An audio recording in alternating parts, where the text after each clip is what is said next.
Welcome back to Money Monday. Sorry for the slow start today. Hopefully our horses run faster than we begin our show. But there were a couple of late scratches that screwed up, at least my picks, a little bit more than. And anyway, one horse I thought had a really good chance to win. I figured he might scratch out of there, the 11 horse in race 7, because he was an also eligible or alternative entry. Do you even know what is it? Also entry? Is it also eligible alternative entry? What is it, Terry? Oh, I don't know. It's one or the other. Yeah, either or works, right? But Yeah. I mean, he was in the race till about 10 minutes, maybe 5 minutes ago. And I thought it was kind of curious because there were no other scratches. Terry, we had a really fantastic weekend with Guaranteed Tip Sheet over at Belmont at Saratoga. Missed the last race. We did have the 6 horse as our alternative pick, but I thought that 10 horse was the best horse. Jockey just couldn't get him to switch leads, and when he finally did, that race would have been maybe a 16th of a mile long. If it would have been a traditional mile and a half, the 10 horse wins.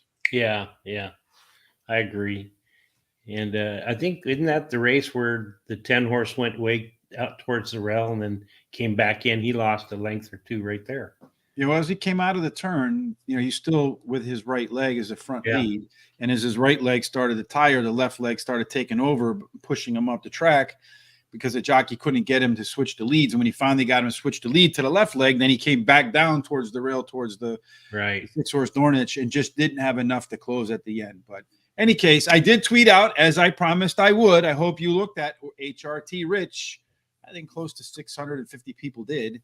The race before that, the 9 horse, I said, was my hands down bet of the day.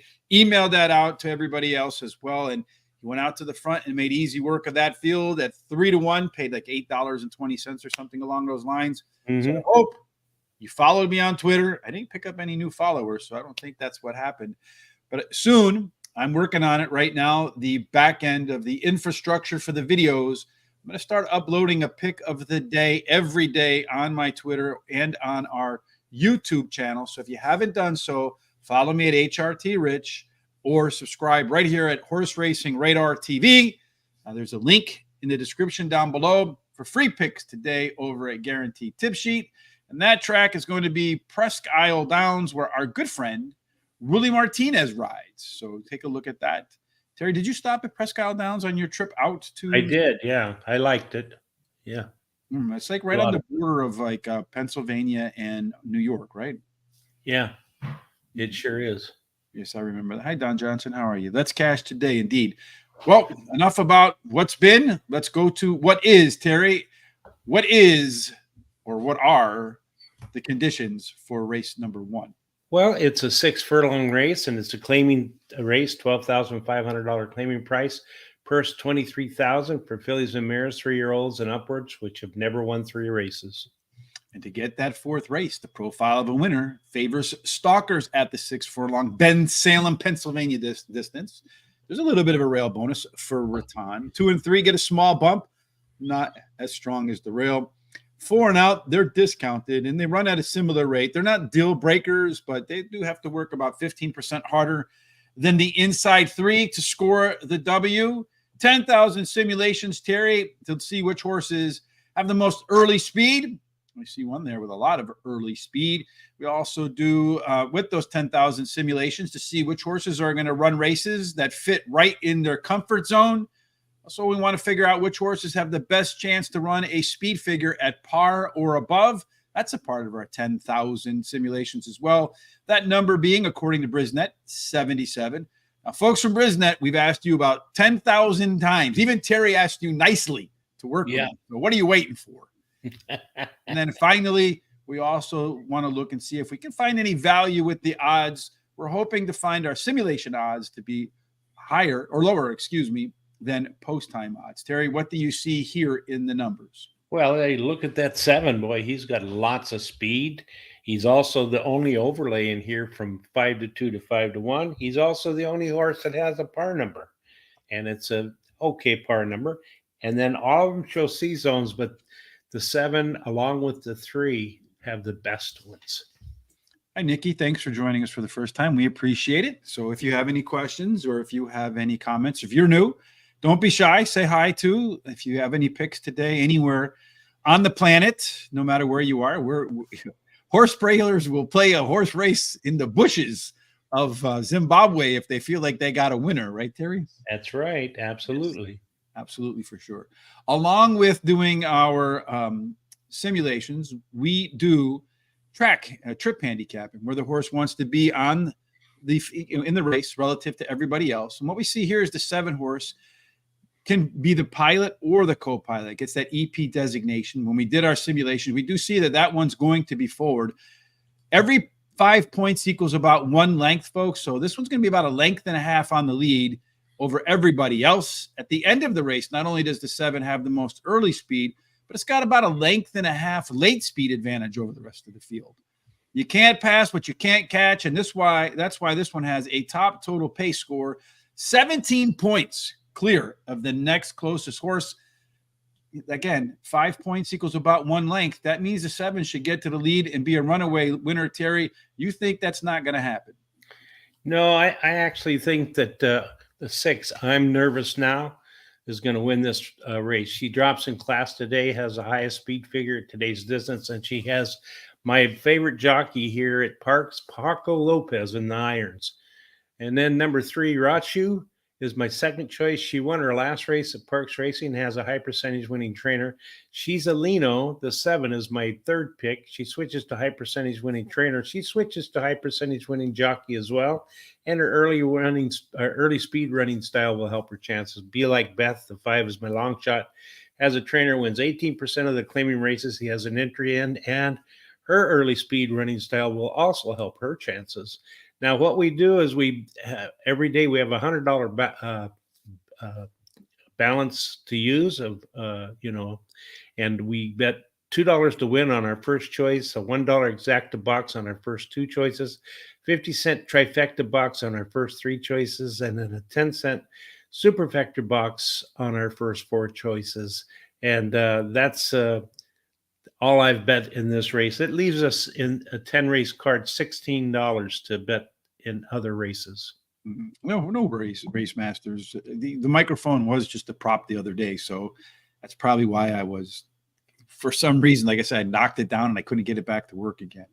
I'm going to start off with that She's Lino. I mean, you got strong C-zone, definitely going to be your pace setter today unless something funny happens coming out of the gate. The only par plus horse remaining in the field in an overlay. I term those gringo horses, Terry. It's going to get out on the front. A little too much early speed, a little too much late speed. Can't pass what you can't catch. If it runs back just the effort it put out 2 races ago, it's a winner again. I'm Nervous Now. Something one ought not be. Biggest class dropper, but it's been off since October. So maybe come back a little bit of rusty. The workouts since getting prepped are blah, but does have one solid workout way back in April. So maybe got the form and then just kind of staying on that edge. Be Like Beth, the 5 horse, is making the classic third start after a layoff. Did show enough signs of in its last race to hope for more improvement today. And then finally, I don't think there's much of a difference between the 2 and the 3 horse in here, Terry, in my opinion. So I'm going to go with the long shot instead. So I'm going to go 7, 6, 5, 2 again, as Terry mentioned. $2 to win on our top pick, $1 exacta box our top 2, 50-cent try with our top 3, and then a 10-cent superfecta box. If you make those wagers, it's $8.40. Right, Terry? Is that right? That's right. Yeah. Race number 1, no picks for me at PARX race number 1. How long do we have to race number 1, Terry? 4 5 minutes. That means we have time to run race number 2 very quickly. Okay. Well, this is a mile race now, so we're stretching out. It's claiming $12,500 claiming price, $23,000 purse for fillies 3-year-olds or fillies and mares 4-year-olds and upward, which have never won 2 races. And at 1 mile, our profile of the title taker, early speed, Terry, 46% of the time they take their photo in the winner's circle when they go wire to wire. Very strong rail advantage for Snow Lake. 2 and 3, they play fair. 4 through 7, a little bit of a discount, win at a rate less than they should. And then the best place to be is on the outside, a Buffalo Girl with speed, Terry, in race number 2, Who's got the speed? Well, that outside horse has got quite a bit of speed, but also the inside horse, that 2, has speed, so they could go head to head to the quarter pole. And that 1 has, yeah, it's almost not an overlay, but it's pretty small, just over 2-1 to 5-2. And then the 4 has an overlay from about 8-5 to 4-1. The 4 also shows the only par number, and all but the 3 show some kind of a C zone, although a couple of them are pretty low. And then our race shape, we see, look at this, Terry. Everybody wants to, 4 out of the 6 want to be on the lead.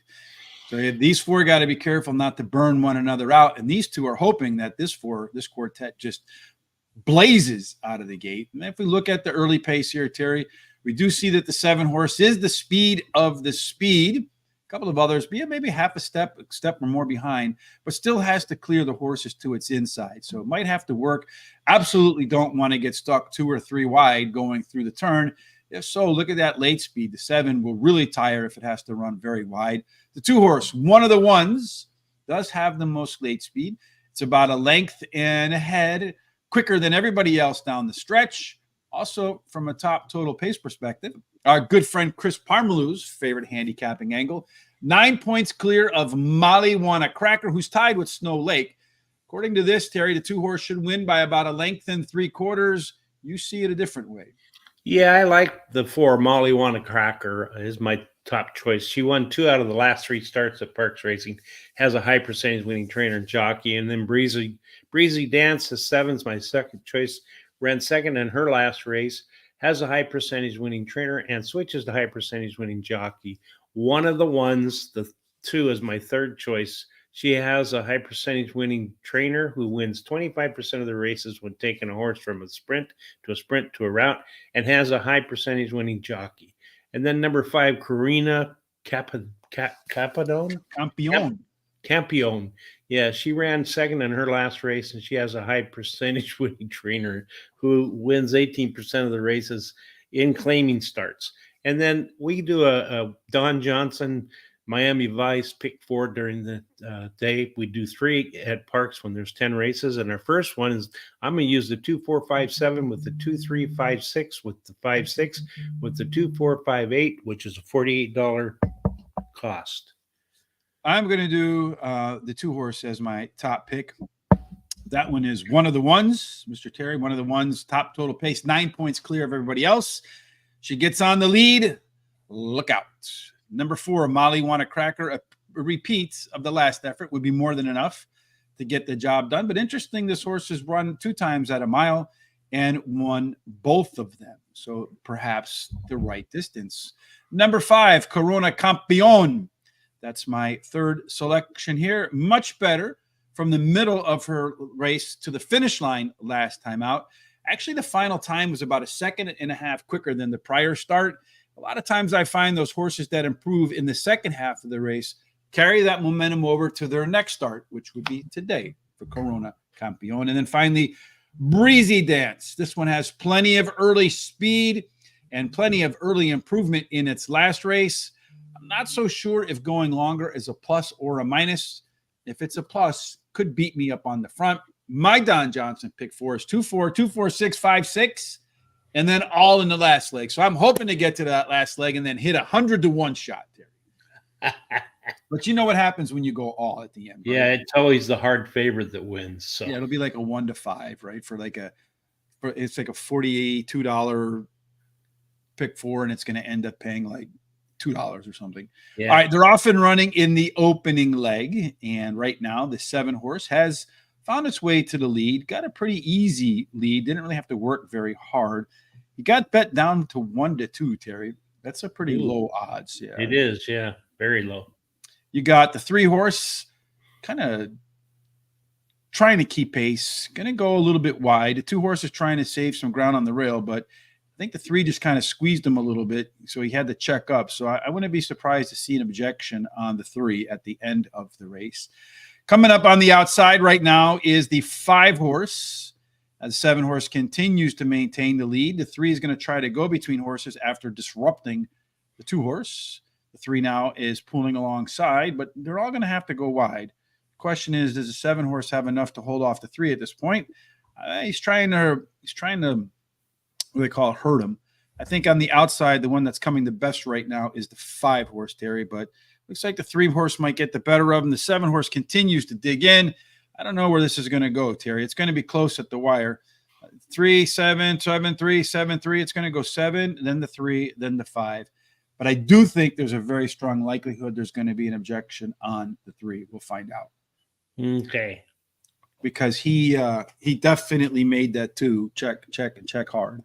So We'll see. But it's PARX, right? Anything can happen. It is. That's for sure. Race 2, Umet likes the 5-horse. Christopher D'Souza, 60 to win in place. Race 2, he's going to put 60 to win on the 1 in race number 2. That is Snowflake. And then the 2 and 7. So Christopher going a different route in race number 2, something that neither one of us have with that 1-horse, Terry. For our pick 4 sake, we hope you're wrong. For your pocketbook, we hope you're right, Christopher.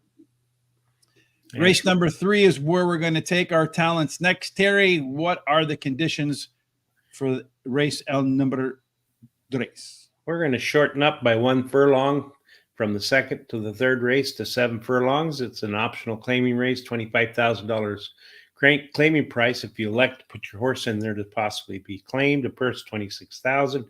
For fillies and mares, 3-year-olds and upward, which have started for $25,000 or less, which have never won 2 races, or a claiming price of $25,000 and which have never won 2 races. Yeah, and to win at 7 furlongs is interesting because it's probably the distance where speed matters the least. Still important because 18% of the time it goes wire to wire. A bit of a rail bonus for Jet's Dream. 2 and 3, that's the best post position to have. 4 and out, they're discounted, and they're similarly discounted. Again, not deal breakers, but they'll have to hustle a little more than the inside 3 horses to get the job done. If you're on the inside 3, Terry, and you got some Jets, you got a chance. Looks like all of them have some chance to get to the lead, except for maybe the 3. Yeah, that's true. But the 4 shows the most 4 and the 2, show the most speed. So who knows who's going to get there? As you said, everybody but one of them shows some speed. The 2 shows an overlay from about 6 to 5 to 9 to 2, and the 4 shows an overlay from about 5 to 2 to 5 to 1. 2, 4, and 5 show par plus numbers, and the 6, 2, and 5 show the C zones, especially the 6. Yeah, if you look at these 2, the 2 and the 5, we're looking for a C zone. Again, if you're new, we do our 10,000 simulations. That's what all these numbers and statistics they represent. And when we calculate out the projected pace, 53% of the time, or almost 60% of the time, our projected pace matches their best performances. Par plus here, Twister, 32% chance. So in our 10,000 simulations, 3,260 times, that horse produced a speed figure of at least 78. That is the average winning speed figure for the conditions at PARX. Our trip handicapping for this race, it's perfectly balanced. 2 on the front, 1 in the middle, 2 in the back. This could be a jockey's race, Terry. Everybody ought to be where they want to be, except the 4-horse, Miss C66. This is a closer. That's when it runs its best, but typically its early pace figure is going to put them close to the front.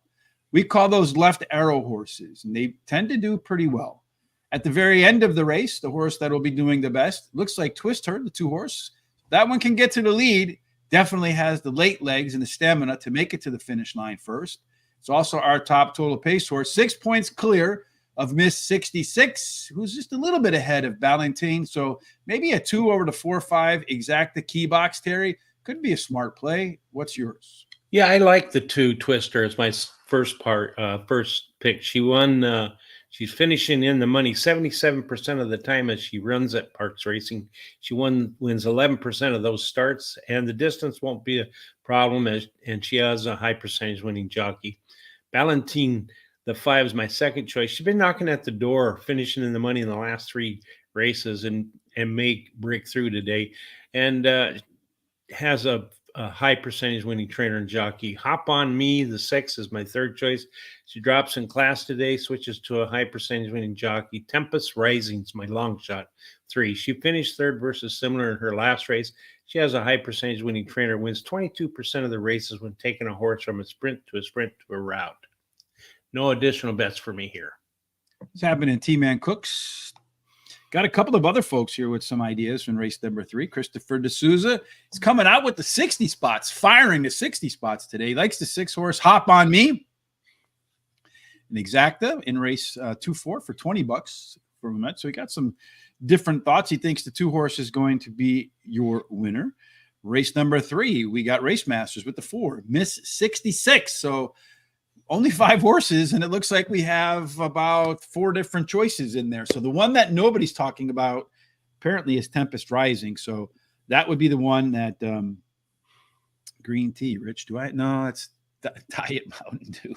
It's my only horrible habit. But if I don't get my caffeine, Miller High Life, that's probably not. That'd probably be a better way to start the day.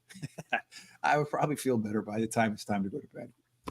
In any case, 5 horses. The only one that no one's talking about is the 3-horse, folks. Take out your red Sharpie, circle that one, and forget the rest. Otherwise, take a look perhaps at the 2 that Terry and I agree on.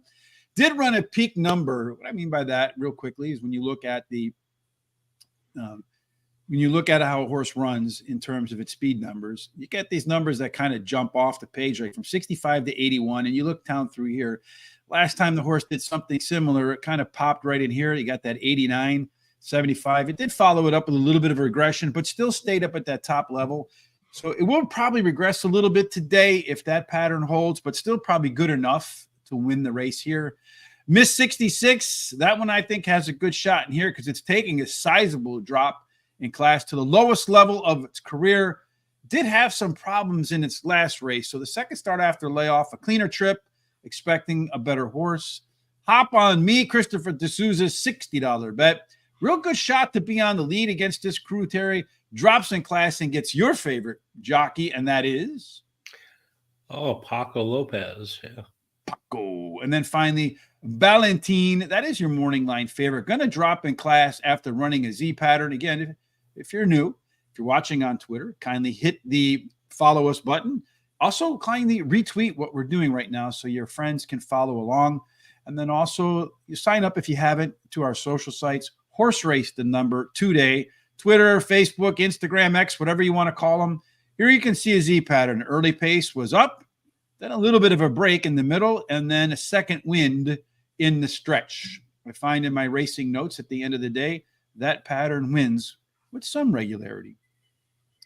Let's see who's going to win race number 4, Terry. But before we make our picks, tell us what are the conditions. All right. Well, this is a 6 furlong race, and it's a $2,500 optional claiming race. $25,000, I mean.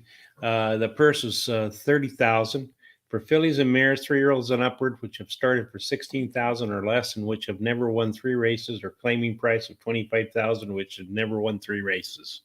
Isn't it cool about the internet, Terry, coming on YouTube? We have people from all over the world that stop in and say hello.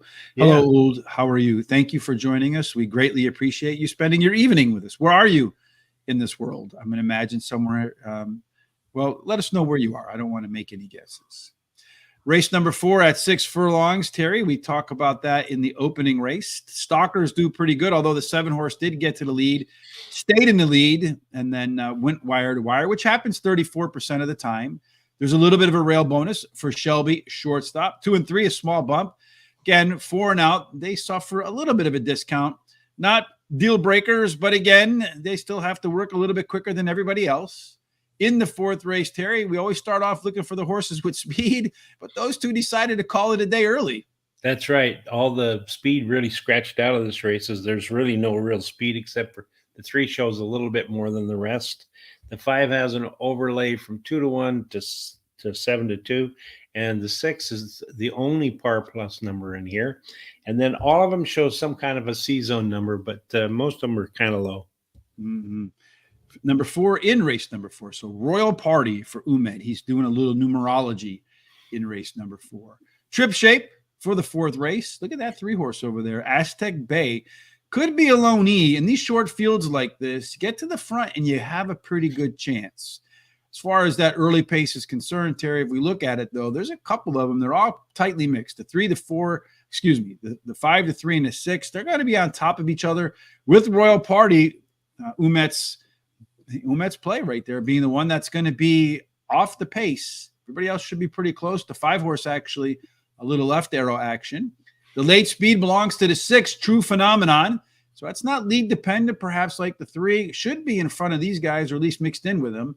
This race looks like it's totally wide open, Terry. You got the 6 and the 5. They're about 10 points, 2 lengths clear of everybody else. So maybe one of those two is your most likely winner. Which one do you think it is? I like True Phenomenon, the 6. She won her last race at PARX Racing, has a high percentage winning trainer and jockey. Frosted Diamond, the 5 is my second choice. She won her last race at PARX Racing as well, and her best dirt speed is fastest among today's starters. She also has a high percentage winning trainer and jockey. 4, Royal Party is my third choice. Ran second versus similar in her last race at PARX Racing. And she has a high percentage winning jockey. Aztec Bay, the 3, is the long shot. Ran second versus similar in the last race at PARX Racing. The switches to a high percentage winning jockey. Second pick for Don Johnson, Miami Vice, is a 3-4-5-6 with the 2-4-5-8 with the 2-4, and finishing up with the 1-7-10. That's $48 ticket. I'm going to start off with the 5-horse, Frosted Diamond. It is our simulated odds favorite. The only time this horse ran at PARX was the last time out. Top last race speed figure, 5 points clear of everybody else. It's going to be the third start after a layoff. True Phenomenon. This one's running at the proper distance, 7 times out. Only one win, though, a couple of seconds and 3/3. So really one that probably is a very consistent performer, but just somehow finds a way to get beat at the wire. Number 4, Royal Party. To me, it just looks better than the 3. And Aztec Bay, well, someone needs to be 4th to 4, but that one could jump out to the lead, Terry, in a short field. Maybe could upset these guys at a big price. My pick 4, I'm just going to limit it to the 5 and the 6, the 5-7-8, 2-4-5-7, and then 1-2-4-6. That is a $48 ticket for Imwa. Royal Party for me. You like Royal Party. Race Masters is on the 4-horse. Boy, everybody on that 4-horse, Terry. Yeah. Maybe we should upgrade that one. Well, you have it in there. 3 and 4, St. Bart. 3 is going to speed. 4 is going to close. So you're going to send out. They're going to send out the other one to burn the other 2, right? That's the game plan there. Bass Trace, please. I'm not sure what you mean by that. And then in race number 4, Christopher D'Souza. Are you the guy that won the lottery, putting out $60 in every race? $4 to win in place. I mean, 60 to win on the 4, 5, 4, 5, 6 exacta and trifecta box. The only man here that qualifies for a golf caddy. You? I went to play a really tough course on Saturday with my son up in Gurnee, Illinois, about a 40-minute ride from my house, right next to Six Flags Great America. And people online described it as what do they call it? A lake with a golf course in the middle of it. Water everywhere and very small greens. And, a lot of golf courses that you go to, if you miss left or you miss right, maybe you're on the adjacent hole, or like you're in some trees or something and you can chip your way out. When you play on one of these, courses in the middle of a lake, you miss a little bit right or a little bit left. It's like driving in the country where I grew up. It was road and then trees. There was no like emergency lane. The golf course was like that. It was like golf course and then swamp. So if you miss just a little bit, you're in the water. I think I lost 9 balls total. So, oh boy. Yeah, it's about how I felt. All right. Well, oh boy, hopefully that's not how we feel after race number 5, Terry. I hope I put this one in the middle of the fairway as well as you, Terry. What are they doing here? Well, it's a 6 furlong race. It's a maiden claiming race, $20,000 claiming price. The purse $30,000 for registered Pennsylvania bred maidens, 3-year-olds and upward. And that 6 furlongs we talked about in the opener, you do find the speed does well 34% of the time. The greatest running back of all time, Walter Payton, goes wire to wire. It's a little bit of a rail bonus for Gold Bling. 2 and 3, a small bump. Again, 4 and out. They have to work a little bit harder than the inside 3. Again, Terry, speed is useful in the 5th race. Looks like we do have a quartet of horses that'll duke it out when the gates open. Yeah, there are 4 horses that show some speed, but that 2 shows the most speed there. And then the 4 shows an overlay from about 7-2 to 6-1, and the 8 shows an overlay from about 4 to 5 to 2 to 1. The 8 and the 4 have the par plus, especially the 8. And the 6, 5, and 1 show the C zones, the 5 and 6 with the best. Is to well over 50%, the minimum score that we're looking for, and a 42% chance. Prince of Chill, that one runs a speed figure of 72 or higher. Looking at how they're going to run when the gates open, how they want to run. The 6 horse could be your lone E type, Terry. That one is Brasi. And if you can get to the front, look out. The 5 horse, Humble Joe, wants to pressure. Not sure he's going to get that spot. Prince of Chill shows you want to close. So far, the 1, 2, 4, and 7 have not been within 5 lengths of the leader at the finish line. Looking at the early speed, why stop there? 2 horse, the one that hasn't been close at the end, along with the 6 horse Brasi, they'll battle. The 2 with the inside position could make it difficult for the 6 to hold that speed deep into the race. As far as the late speed is concerned, Prince of Chill and Biagio, those 2, about a length and a half faster than the rest of the pack. Finally, our top total pace horse in here, Terry, is Prince of Chill. That is 5 points better than everybody else, but there's really not a big gap between top to bottom, just 3 lengths. So if a horse gets blocked, a horse gets a bad start, all sorts of different things that could make you first or make you worst, you put the 8 in first. I did. Prince of Chill. He has the highest last speed rating. He's tied with another, can improve while returning to dirt, has a high percentage winning jockey and trainer, and he has a good 4 furlong workout on June 2nd. Humble Joe, the 5 is my second choice. Drops in class today, should improve while returning to a sprint. Best start speed is fastest among today's starters. Baggio, the 4, is my third pick. He has the highest last speed rating. He's actually tied with the 8 and has a high percentage winning trainer and jockey. Number 2, why stop there? He drops in class today and has a high percentage winning trainer and jockey. No additional bets for me here. A good shot to be forwardly placed today. Well, I'm going to go a place that you didn't go, Terry. So I don't know if that's good or bad for me. I'm going to go with the 7 horse in here. My boy Tullio, whatever it is. You see in the first race, he's dropping from maiden special weight. Ran a 61 speed figure. Again, you can add 5 to 13 points for that. So 66 to 74 is a possibility for my boy Tullio. But it gets first Lasix here, Terry. That tells me the horse got off to a decent start because the early pace numbers are there, and then bled. So they're going to give him the first Lasix, second race improvement. It's enough to get the W here on the only pure maiden special weight dropper, the biggest drop in all horse racing. Prince of Chill is my second choice, your top pick.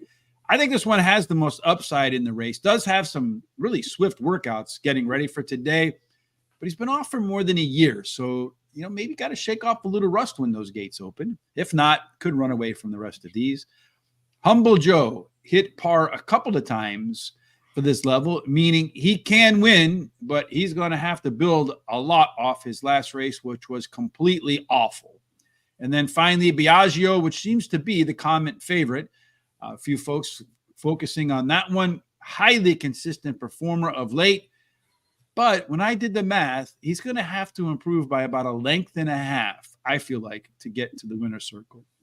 Scary Creations, how have you been?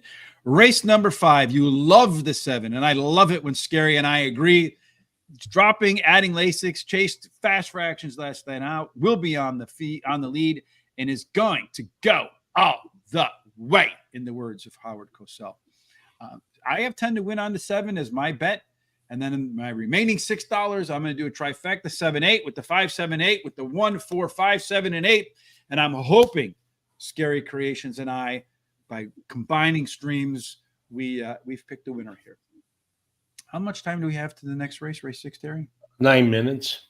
So we got time to do 2 races. Let's talk about the 6th race, and then we'll talk about the 7th. Okay, it's 1 mile and 70 yards, claiming $10,000 claiming price, purse $26,000 for fillies and mares, 3-year-olds and upwards, which have not won a race since March 10th. Claiming races for $8,000 or less are not considered, or which have never won 4 races. And $170 favors horses with early speed 41% of the time. A lot of them go wire to wire. It's a bit of a rail discount. Shell Bell won't have to worry about that. That unfortunate honor will go to Fast Mule. 2 and 3 play fair. 4 through 7, a small discount. The 8 is the best place to be, but only a smallish edge. I don't think we have that many horses to worry about to get out to the 8 post, Terry. In fact, we only have 5 horses with the scratches. And with the scratches, looks like one is really going to benefit. That's right. That 7 shows all the speed in the world there compared to the others. And then the 4 has an overlay from about 4 to 5 to 3 to 1. The 4 also shows the only par plus number. And then all of them show some kind of a C zone number, and they're all fairly decent. Yeah, except for unadulterated, not fitting in on the comfort zone. Our race shape tells us that the 7 horse, Summary Judgment, if it can get to the lead as a lone E-type, Terry, and everybody else wants to be middle back, could be a very dangerous spot to be. We could see a 7 go wire to wire for the second time today in race number 6. And boy, does that one have an early speed advantage. Almost 3 lengths better than everybody else. Should be able to just saunter out to the lead. At the end of the race, Salagadula. There you go. Try that one, Terry, 10 times fast. No, thank you. Salalagula. Yes, I think I would be drooling by the end. Yeah. That one's about, I don't know, 2 lengths quicker than everybody else when they come down the stretch. Aside from the 7 horse, should be a part of the mix. And then as far as our top total pace horse, yes, the one that's fun to pronounce, Salagadula. That one is about 3/4 of a length better than everybody else. Fast Mule being at the back of the pack, although Terry puts that one at the front of the pack. That's right. I certainly do. I like this horse, Fast Mule. She finished in money in 4 out of 5 races at PARX Racing and won 2 of those, including the last start. And she has a high percentage winning trainer. And then the 4 horse Salaladugla, she ran second versus similar in her last race, and she has a high percentage winning jockey Paco Lopez, my favorite, at PARX Racing. 7, Summary Judgment. She likes PARX Racing. She's been in the money 63% of the starts here, won 13% of those races, and the distance won't be a problem as she's been in the money 100% of the time at today's distance. Unadulterated, the 5, my long shot, has a high percentage winning jockey and the highest speed figure at today's distance, and her best earth speed is fastest among today's starters. No additional bets for me here. So are you asking us for the results in race number 1, Old? In race number 1, the 7 horse won. And then the 3 horse came in second, and then the 5. So in 7, 3, 5, 2. I don't know if there was an objection or not on that 3 horse, but it did look like they take a little bit of time. And then we got a couple of folks in here in Umet, as well as Christopher D'Souza. The pick of the day for Umet on the 3 horse, Amaturusa, and then Christopher D'Souza is going to put 60 on that one to win as well. So what are we missing on the 3 horse, folks? Let us know what's going on there. You like the 4 Salagadula for Race Masters. He can pronounce it 10 times at home all by himself, and nobody will know. I'm going to go with Salagadula as my top pick, too. That one is the lone par plus horse in here, as you can see right in there. A very consistent performer that did improve its fractions last out. I like to see horses that run faster races. It's a sign that they're getting better. Unadulterated, the 5 horse, most back class. I want to talk about faster, Terry. This one was about 4 seconds faster last out, so must have got some of that good hay the night before. Summary Judgment, the 7 horse.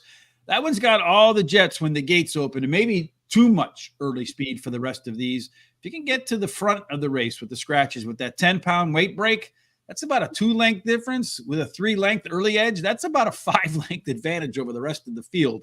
Woof, that's a big head start. And then Terry's top pick, Fast Mule. This one at PARX, 5 times out, 2 wins, 2 seconds. Distance, 6 times out, 3 wins in 2 seconds.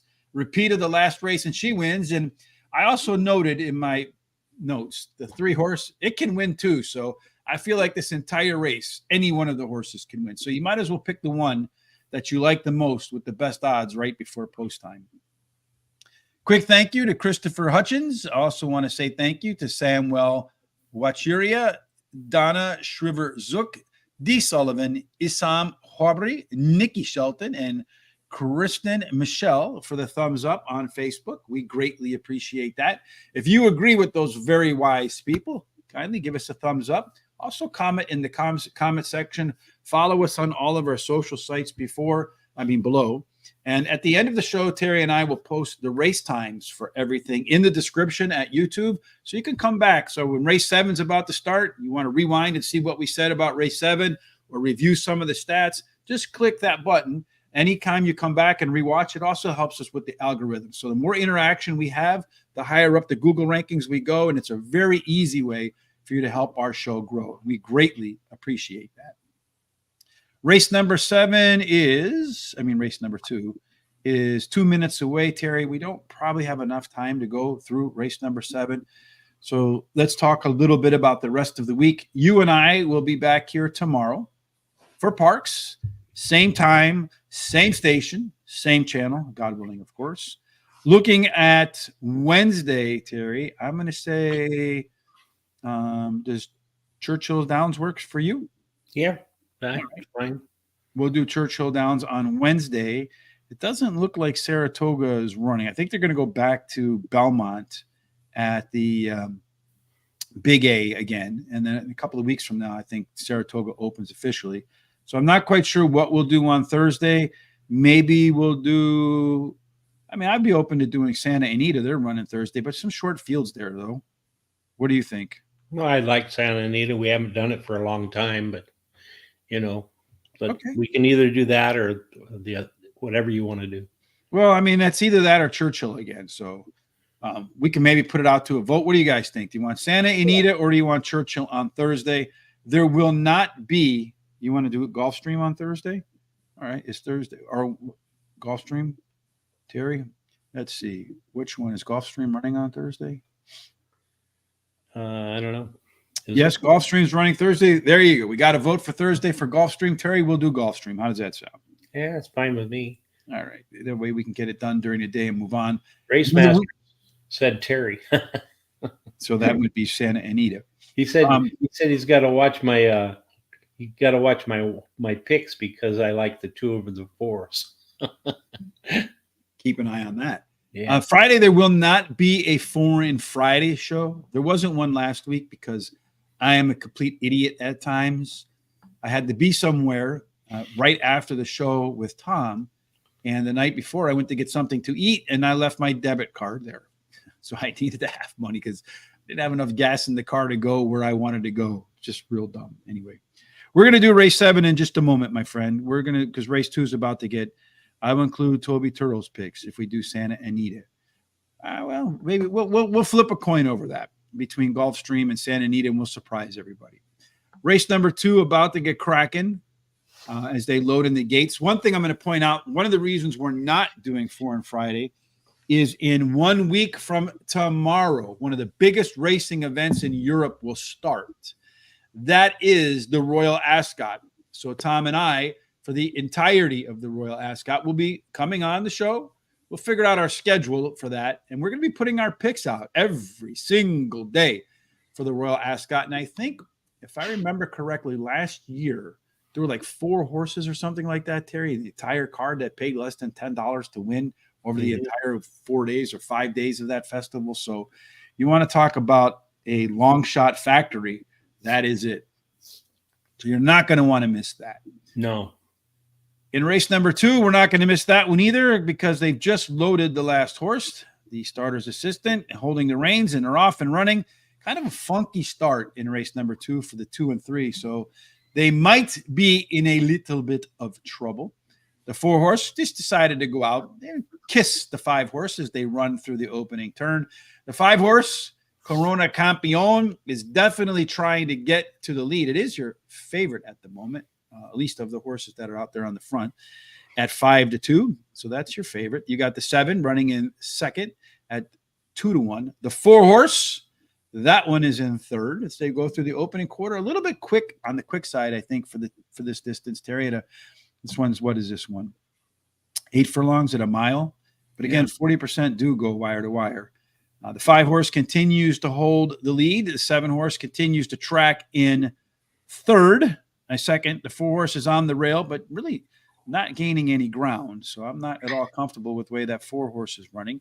They went through the opening quarter in 47-2. He's kind of cruising along. The jockey's not even asking the 4 horse to do anything. So I think that guy's day is done. The one horse that right now that is moving the best is the 2 horse. He's just going to find his way into second place right now. The question is, does he have enough to go past the 5 horse? I think he might, because the 5 horse kind of came up the track a little bit. Ooh, I think the jockey took a really funky route on that 2 horse to get him to winner's circle first. 5 horse looks like it's going to hang on, although the 2 horse, he's zigzagging all over the track. The 1 horse is going to try to split him in the middle here and maybe upset everything. But the 2 horse is taking charge, Terry. He's going to win. It's going to go 2 over the 1, over the 5, and then big gap to the 7, and then the 4. So crazy race right there from the 2 horses. He zigzagged all around the track. Yeah, he did. And managed to find the winner's circle. I thought they were running a little too fast up in the front for that 5 horse to hold on, but he did run a little too quick, it looks like. All right, so you want race number 7, Sunol. You ask, as the saying goes. How does it go? You ask, what? And we deliver. Yeah, is that really how it goes? No, your request is my demand. What is that? I forget. How does it go? I don't know. Your command is my demand.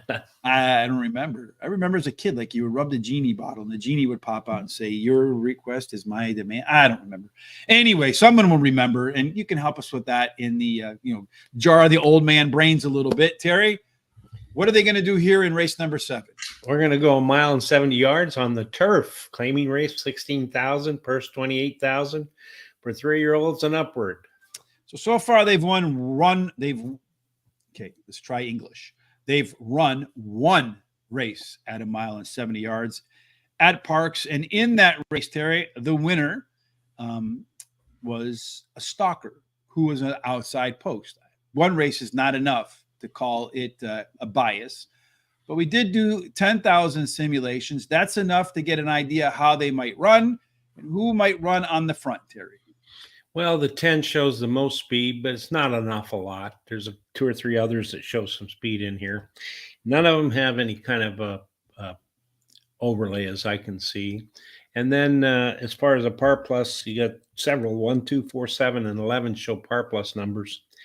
And the 1, 2, 4, 7 show the most C-zone numbers. And the 1 and 2, very robust inside numbers. This is the race that screwed us up to get started in the beginning, because I had American Unity as my top pick, and then he scratched out. So thank you very much for that late start, folks at PARX. As far as this deep field is concerned, Terry, positioning is probably going to be very important. So we look at the positioning. You got 4 of them that should get the best positions, the 2, 4, 7, and 1. Most of these others want to come storming from the back of the pack. So you can get good position if you have a little bit of early tempo, give you a good shot to be positioned to win. It does look like Hardy Choice, though, is a closer with the most early speed. Again, we've talked about the value of being a left arrow horse. If it has some late speed, it would be even more valuable. But Big Beautiful Wall is 3/4 of a length faster than Feichels. I don't know what that means, but those 2 are about 2 lengths better than everybody else. Our top total pace in here, Terry, we have 3 horses, the 4, the 7, and the 2, which are about a length better than everybody else. The 4 really standing out in that group. And just from our own analysis, we do find that 70%, like 72% of the time, the winning horse comes from the top 4 total pace scores. Terry, who is your top total pick? Well, I like Mount Surabachi, the 10, finished second in his last race. Best start speed is fastest among today's starters. The 1 Spikes is my second choice. He finished in the money in 2 out of 3 races on the turf. He won one of those starts and has a high percentage winning trainer and jockey. Nautilus, the 7's my second or third choice. He finished in the money in 5 out of 10 starts on the turf, has a high percentage winning jockey. Number 2, Batten is my third choice, my long shot. He finished second in his last race as a favorite, but he has a high percentage winning trainer who wins 32% of the races when bringing a beaten favorite back to racing. And he has a high percentage winning jockey. I'm going to play the last Don Johnson, Miami Vice, pick 4. And I'm going to use, because I think this is really wide open, I'm going to use the 1, 2, 6, 7, and 10 with the 1, 3, 5, with the 2, 3, with the 8, 9, 10, 11. It's $48 ticket. So we got a kaboom for our boy Christopher D'Souza. Bang! Although kabooms are set, and I thought we agreed that they had to be 5-1. That might be like one of those sidewalk poppers, but still, we're good. We're happy with the $8 horse on top for sure. Top pick in race number 7 is Feichels for Race Masters. Keep an eye on that. It's going to put it with the 4 horse for an exacta box. And thank you, Leo. And thank you, Lauren. Your wish is my command. Absolutely. Now we know. Hey, sometimes the synapses up there don't work when you cross the 5-0, right? As for me, we got a lot of different thoughts on this race, Terry. It looks like we agree on the 1 and 2, and then everything else is kind of jumbled up in there. I'm going to go with the big, beautiful wall. Solid race last out. Should be right off the pace in this group and has the speed at the end to close it out.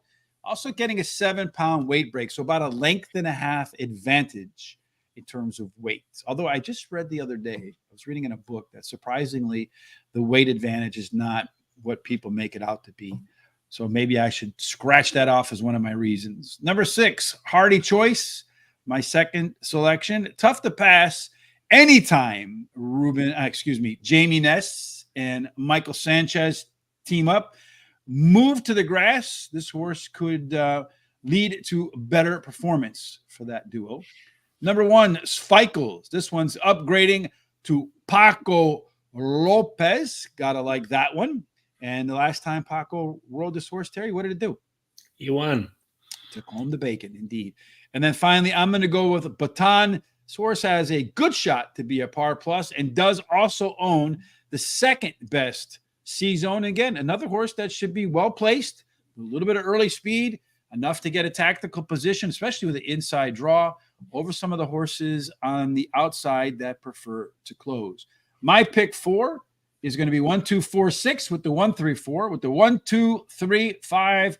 And then I'm going to close it out with what might be the longest shot in the first race and the favorite. And the longest shot in the last race and the favorite in the last races. You love Paco on the turf. The one has 1 on the turf with Paco. I hate the form he's in. Just terrible. Wonder if he can run anymore with Paco. Most likely be overbet. I agree with you. Not sure what to do with him. Well, I think the one thing you can do with him is know if Paco gets him forward, he'll block everybody else from winning. We do appreciate the Paco's willingness, but the one negative about that though is the horse, he might forget to look over his shoulder and stand up with a 16th of a mile to go. Yeah, because we've seen that before. All right, race number 8, Terry. Have we seen this distance before today? Let's see. No, we haven't. This is the first time we see a 1 16th. It's an allowance race, $25,000. Race, and it's a $32,000 purse for 3-year-olds and upward, which have started for a claiming price of $25,000 or less, which have never won a race other than a maiden or claiming, or which have never won 4 races. And at $1.16, speed again, Terry. 4 out of 10 get the lead, keep the lead, and run straight into the winner's circle. Very strong rail advantage for Jeeper. 2 and 3 play under par. 4 through 7, they are fair. Man, if you wear an 8 or out, that's a really tough spot to be, Terry. So in race number 8, fortunately, no one wears the 8 or above. Speed matters, and a lot of them, in fact, every one of them can get to the front. Yeah, they all show speed, although the 4 shows the most speed. And then 1 has an overlay from about 4 to 5, 2 to 1. The 1 also shows the only par plus number. All but the 2 show some kind of C-zone numbers, although a couple of them are pretty low. Yeah, this race, just looking at it, everyone jump to the front, speed around the track, burn one another out, and see who's left standing at the end. But surprisingly, the 1, 2, 3, and 6 want to close. The 4 and 5, the 4 with some versatility. So he can go to the lead. He can let the 5 or one of these others get to the front. Not necessarily lead dependent, although does have a little bit more early pace than just about everybody in here. I suspect the jockey on the 4 will wait to see how fast the race goes before deciding to go to the lead or sit in the co-pilot position. At the end of the race, Jeeper will be coming. Does have more than a length late speed edge over everybody else. So if that one's sitting pretty in second or third, might be really hard to hold him off. And then at the end of the race, Jeeper, 7 points better than Thistle. Jules in the Bay, This 3 right here. So maybe you do a one, you do an exacta key box, 1 over to 4, 5, 6, and do the trifecta the same way. Walk away a winner, Terry. What do you think? Yeah, I like the one Jeeper. He has won 2 races in a row and now going for a hat trick. And he has high percentage winning trainer and jockey. Ratified Flair, the rarefied Flair, the 3. He won his last race at Pinnacle by 7 lengths and comes to Park Racing to try it for the first time. And he has a high percentage winning trainer and jockey. Thistle, the 5, is my third choice. He has finished in the money in his last 4 races, winning the last start, and has the highest last race speed rating. And then Jules in the Bay, the 4, is my long shot. He finished 3rd in his last race. His early running style will help his chances, and his best start speed is fastest among today's starters. He's actually tied with another one. No additional bets for me in this race. So Christopher D'Souza, this must be the pick of the day. It is the 4 horse, Jules in the Bay, with the 1-3 for his exacta and trifecta. I hope you're right. I'll have the trifecta and exacta too with that. Maybe not the 4 on top. And for Race Masters, race 8 is a repeat of race 7. The 1 is Jeeper, the top pick with the 4 horse in the exacta box. I'm going to go with Jeeper like Terry. Maybe I should go with the 4 horse, but I think the way this race plays out, this one sits 2nd or 3rd, has that 8-point late pace advantage, and then uses it to its advantage to collect the winning check here. Top total pace also puts this one at the top of the list. Rarefied Flair, woo, because I said so. This one is a track dropper for Jamie Ness. Right distance, 3 times out, won a couple of them. Tried any other distance a dozen times and has a win, a place in a show. So mile and a 16th, or that's it for the Rarefied Flair. Number 4, the one that everybody seems to love in here, Jules in the Bay. Lots of improvement in its last race, has the most back class, but what kind of throws me off a little bit about the 4 horse Terry is Michael Sanchez, who is the top jockey right now at PARX, got off the 4 to ride the 3. Mm-hmm. I don't know if that's a tell or if I read too much into that. And then finally, Thistle, top last race speed figure, highly consistent performer. The question with the 5 horse, though, is he hasn't hit par for this level yet, Terry. So I know that one's likely to take in some money as one of the early favorites, but he hasn't shown that he has what it takes to win and hit par for this level. 2 races to go. So the first leg of the late daily double, that's going to be race number 9, Terry. And this is the marquee race of the day. Yeah, it's a mile and it's an allowance race, $55,000 purse, and it's for 3-year-olds and upward. And this will be the 3rd time they'll run 1 complete lap around the track at a mile. 46% of the time they go wire to wire. So get to the front and you have a high probability of winning. Strong rail bonus for best sugar daddy ever. Terry. Strong rail bias for the best sugar daddy ever. And then 4 through 7 a discount. 8 and out is best. All right, Terry. So tell us about the data in race number 9. Well, as you can see there, they all show some kind of speed, but that 2 has the very most speed. And then the 2 also has a nice little overlay from about 7 to 5 to 5 to 2. The 3 has an overlay from about 8 to 5 to 3 to 1. All but the 6 show some kind of par plus number. And there's a couple of them in there that are pretty nice, the 2 and the 3. And then all but the all of the horses show the C zones. So yeah, this race, just from the paper point standpoint, I mean, the 2 horse looks like it has the edge because it's got that green go score. So your top pick, that gives it an edge too. I felt like when I was doing this race, anybody can win. The 1, 3, 5, 6, and 7, they're all PC types. The 2 is the EP. So any of these horses, because they have versatility, they can be on the front, they can be in the middle, they can be in the back, they can be literally comfortable anywhere on the track. This is going to be, I think, an any horse can win race. Looking at the early speed, if that's the way to the finish line, Counter Spy is the quickest of them all when the gates open. Also on the inside, really only has to beat the 2 to the turn. And Best Sugar Daddy Ever is not the best speed horse ever. So I think Counter Spy gets to the lead and then tries to carry that field wire to wire. Far More Power, Best Sugar Daddy, borderline stakes level late speed, which would be a triple-digit score, though a lot of them have a really good number in here. Looking at our total pace scenario, Terry, your top pick, Counter Spy, is a couple of points better than Far More Power. but they're all within 9 points of each other. So again, you get trapped, you get bumped, you get blocked, you spin your reels when the gates open. You could be first, you could be worst. One small mistake is going to cost you, Terry, and you feel like the 2 is the one that won't make any mistakes. That's right. That's my pick of the day at PARX today. The 2, Counter Spy, won 4 out of the last 5 starts, drops in class today, and has a high percentage winning trainer and jockey. Far more power. The 3 is my second choice. She finished in the money in 9 out of 10 races, winning 4 of those, including the last race. His best start speed is fastest among today's starters, and he has a high percentage winning jockey. Best guard daddy ever. Best sugar daddy. Yeah, sugar daddy. That's what Race Masters aspires to be, because he wants to be the best sugar daddy ever.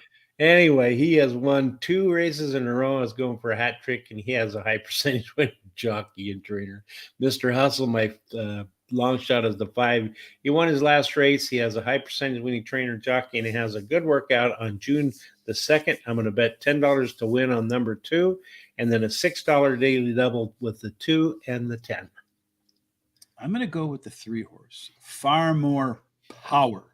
Again, I think this race is really, anybody can win this race. I think this one should be fairly close to the pace in this effort today, and then has the most late speed. Also is one of the top simulated odd horses in here.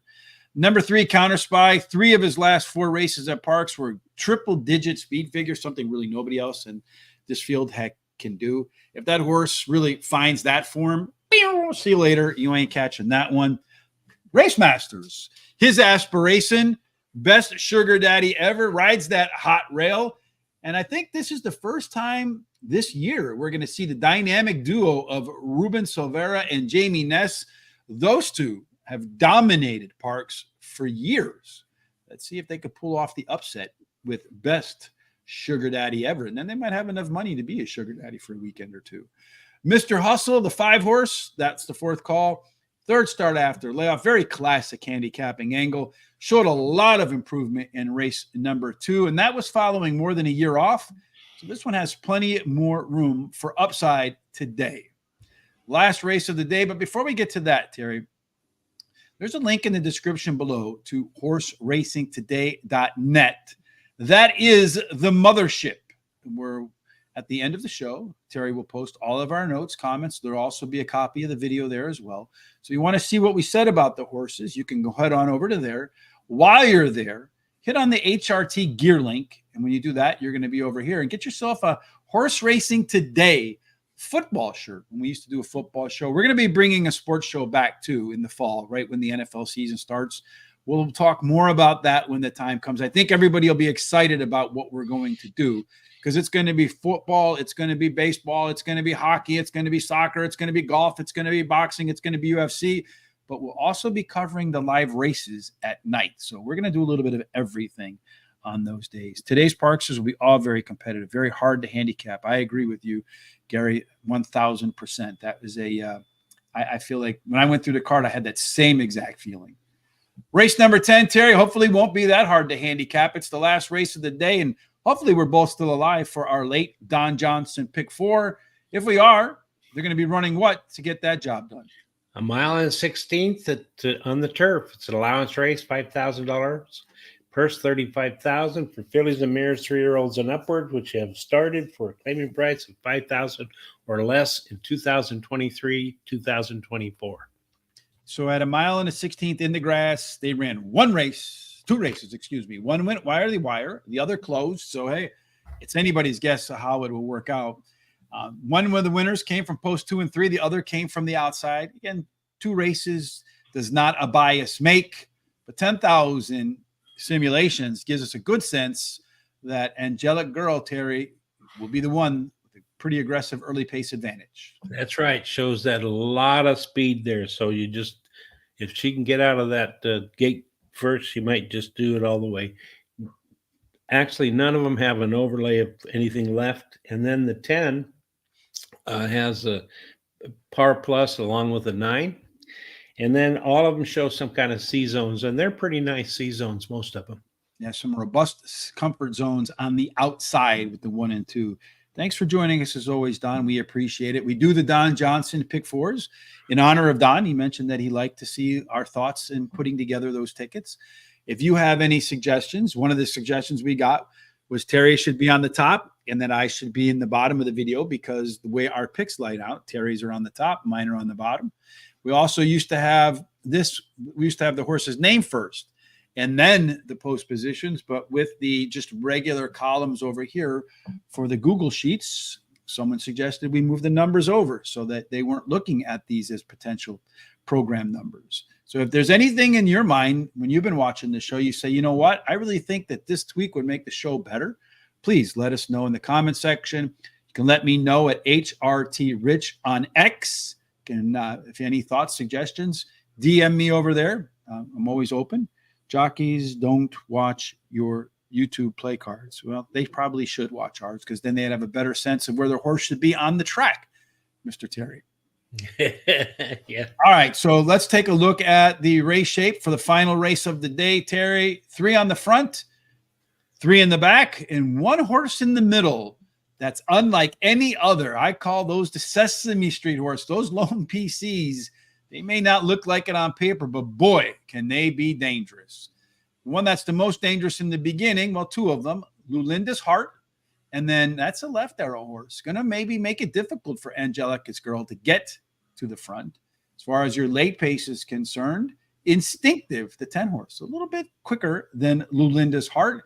Those 2 are a little bit better than everybody else. You got Lulinda's Heart. Wow, the long shot there, Terry. As your top total pace horse, the 10 and then the 8, they're cut above everybody else. Take the 7 into account, and they're way better than the 9, 2, or 6, at least from a total pace perspective. Maybe you take the 1 to 10, the 7, 8, box them in an exacta or trifecta, and you go home a winner in the last race. What did you do? I like the 10 Instinctive. She returns from racing at Laurel to PARX Racing, where she's won 4 out of 5 starts, and she has a high percentage winning jockey and a good 4 furlong workout on June 1st. Mercy Mercy, the 8, is my second choice. She's been knocking at the door, finishing in the money in her last 6 starts. Her best dirt speed is fastest among today's starters. She has a high percentage winning trainer and jockey. And then Angelic Gal, the 9, is my third choice. She's trying turf for the first time. She has a high percentage winning trainer who wins 18% of the routes. He has a horse running in Cupid's Dream. The 7 is my long shot. She finished 3rd in her last race. I have no money left, so I can't bet anything else.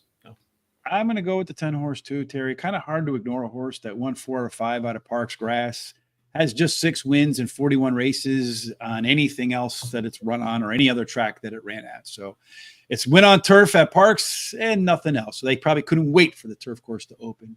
Lulinda's Heart, well, this one hasn't tried the turf before. Maybe she wakes up, as we saw, a top total pace horse with the top late speed, and a lot of times late speed works on grass.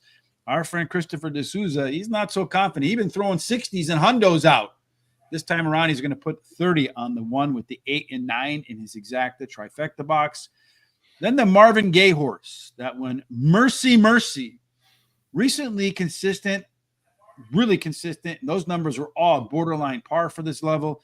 What a shame that Marvin Gaye, one of, I feel like, the best voices of all time, it didn't get a chance to live his life out to its fullest and provide us more wonderful music.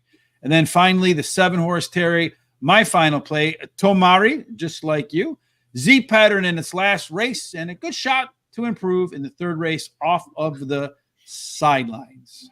That wraps it up for our PARX plays today. Again, tomorrow, Terry and I will be at it. Make sure you don't miss the show by following along on X, formerly known as Twitter. So make sure you hit the follow us button there. If you're watching on Facebook, make sure you follow us on Facebook. If you're watching on YouTube, I would recommend, if you're not watching us on YouTube or if you haven't yet subscribed, please do so because we'll be adding some pick of the day shorts very soon, and you're not going to want to miss those. I'm going to have a little bit of a twist to it that you might want to play along with. And then, of course, next week, Tom and I are going to do the Royal Ascot. You're not going to want to miss that at all because it's Bomb City. We hit one good race there could pay for the whole week. And usually we get at least one race out of the 40 right. It's tough sledding for sure. You're not going to want to miss that at all. And a lot of those horses are going to find their way to the Breeders' Cup at the end of the year. So you get a little bit of a taste of what's to come from overseas. And we saw in that 11th race at Belmont on the weekend, that 9 horse that I really liked was coming from the United Arab Emirates and I think England. So I think if that horse had been running here, no chance on earth you would have gotten 3-1 on that horse. But because a lot of people didn't know about it and they don't follow the international scene, the horse kind of got off, I feel like, at odds it should never have gone off at. That's right. All right. So race number 2, they're lining up, right? We're going to do race 3. Lord, time goes fast. The 2 horse is your slight favorite over the 4 horse. So you got 8-5 over 2-1, and then the 5 and the 6, they grade out at 7-2 each. The 3 horse, Tempest Rising, that one is the longest shot on the board. And as they shoot out of the gate, Terry, the 5 horse has taken command. That one is Valentin. And then you have the 5 and the 6. That one's kind of got out to about a length lead out over everybody else. He's now found his way down to the rail. The other 4 are kind of lined up in a wall, all kind of pressing. The 5 horse can block whomever he wants as they go through the opening half in 23 and 2 seconds, maybe a little bit, again, quick. We'll see if that proves to be true. The 5 horse, Valentin, continuing to set the pace. The 3 and the 4 in stalking position. Right now, it looks like the 2 horse has the most horse left, but the problem is he's got nowhere to go because the 3 and the 4 are both blocking his position. 3 horse has opened up a move on the lane, so that 2 horse at 3-5 now has somewhere to go as the 3 horse now tracks in front of the 5. 2 horses are going to have a lot of work to do along with the 4 horse to catch either one of those. Those 2 are going to kind of try to slide off of each other. They're coming at the end, Terry. I don't know if they're going to have enough to catch that 3 horse. The 2 horse is working like hell, but that 3 horse, I think, is going to close it out at a price. Tempest Rising, that's going to be your winner. And I think when we talked about that, didn't I say that's the one you should circle with a red pen, Terry? Yeah, you did. It's my long shot. So there you go. That one coming home. Terry, you had it in your pick 4, so that carries you through. I did not, so I'm done with my pick 4. Unfortunately, but hey, so be it. That wraps it up for today, folks. Again, make sure if you haven't done so, you follow us. Take a look at our free picks today. There's a link in the description below for Presque Isle Downs, again, where our good friend Willie Martinez rides. You'll see in the first race on that synthetic turf, Lady in Heels is going to get the job done, we think, as our top pick. Here are any final thoughts from you, Terry, before we get out of here today? Yeah, I want to highlight the fact that how good of a handicapper you are. If everybody listened to you about that 11th race on Belmont Day and played that 9 horse, they would have done very well. But I also want to point out that on the wagering guide that you put together, if you took the 6 horses in the 11th race and the 6 horses in the 12th race, and you boxed them for 50 cents in a trifecta, each would have cost you $60, and they paid over $250 each. So you would have done very well. So you need to really pay attention to what Rich says. He's got a lot of knowledge. He does a lot of work. I really appreciate being his partner. So other than that, so what are you going to ask me for after the show, Terry? Nothing at all. I'm very sad about yesterday being Golden Gate's last day. The only thing that I can say about that is in the third, I think it was the 3rd race, the horse that won that was Terry's Boy. And I'm a little bit surprised that in the GTS, Terry's Boy was not the first pick. It was the second. And it paid pretty good too. But other than that, I hope you all did well at Belmont Day and have a great rest of the week. I think in the 12 races, our top 4 picks combined for the trifecta, I think in 7 of them. So I was pretty happy with how all that worked out, even if the jockeys don't pay attention to it, Race Masters. They probably should. All right, folks, that wraps it up for this Money Monday. Again, we appreciate you spending time with us. If you haven't done so, hit the subscribe buttons no matter where you're watching so that you can follow along with us when we come back for PARX tomorrow. Between then, no matter what you're doing today, chasing your dreams, just chasing a nap with a nice drink in your hands on a warm summer afternoon, we certainly hope that you have God's grace, God's favor in everything that you do, and everything that you do ends up in the winner's circle. Indeed. Have a fantastic Money Monday. We'll see you on Terrific Terry Tuesday.